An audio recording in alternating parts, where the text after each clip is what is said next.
جی زه د ګمبد مېرې عثمان آباد اوسېدونکی یم او زما یو بچی دلته داخل دی او تقریبا شپږ اته راته کور کې پراته دي د ډینګي بخار دی دا راته په کور کې پراته دي بلکل مونږ ته مسلې ډېرې زیاتې دي حکومت له پکار دا دی چې دې دپاره څه اقدام وکړي او مونږ ته کورونو ته د دې رسایي وکړي هسپتال زمونږ د وس نه دی ډېر غریبي ده مجبوري ده او چې دلته راشو کم سے کم مونږ اوه اته پراته دي او 500 روپۍ دلته کې د ډینګي ټیسټ دی دا زمونږ د وس نه بهر دی پکار حکومت له دا دی چې مونږ له دا شی دی فری کړي او یا د غریب د وس کړي چې مونږ په دې چې دلته راشي یو غریب سړی 500 روپۍ دغه ورکوي نو په کور کې شپږ اته پراته دي د دې حساب وکړو 4-5 روپۍ شو او بل لکه دا دی دلته کې سکوب هم لږ مسله ده مونږ ته او سکوب راته هم بهر نه راوړي دوایانو مسله ده پکار دا دی دا په مونږ باندې یو وبا راغله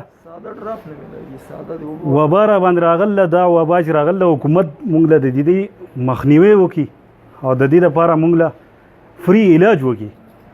نو مونږ بهر ځو ډریپ راوړو بهر نه ستنې راوړو بهر نه هر یو شی مونږ بهر نه راوړو او ټیسټ مونږ کوو هغې 500 روپۍ مونږ ورکوو نو اوس راته یو بچی دلته پروت دی او شپږ اته راته په کور کې پراته دي او دا شکر دی چې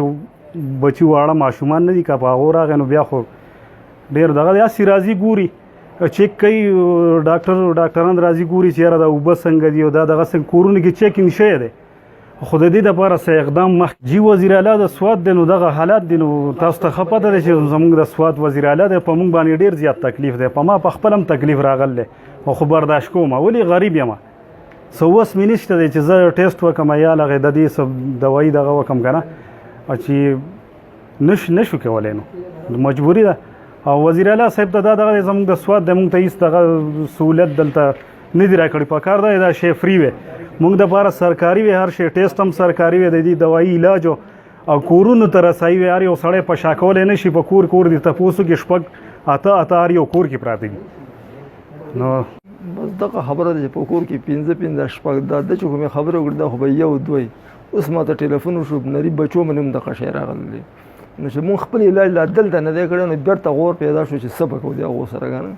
او بل دا ده چې مونږ خو د مشرانو دې وخت له پته مو چې په هسپتال کې به مونږ ته دغه وشي ښه ښایسته بلډینګ یې جوړ کړی دی ښایسته شی جوړ کړی دی لیکن خو چې کوم د اوبو سهولت دی کوم د دوی سهولت دی کوم مونږ ته د ټیسټ سهولت هغه پکې مونږ بیا نه مونده هغه مونږ پیسې ورکوو یو په نن زما څلورمه ورځ د کم از کم 15-20 روپۍ به لګېدلي که نه نو چې دا په یو مریض زموږ دومره لګي نو 5-6 مریضان بیا بچي شي ورسره بیا نور شي نو اخر دا سوچ پکار دی لکه صرف دغه سوچ پکار دی نور مونږ خپله هغه باقي مزدوري دغه کوو خو مونږ ته د سرکاري په دویانو کې په هسپتال کې مونږ ته دا سهولت پکار دی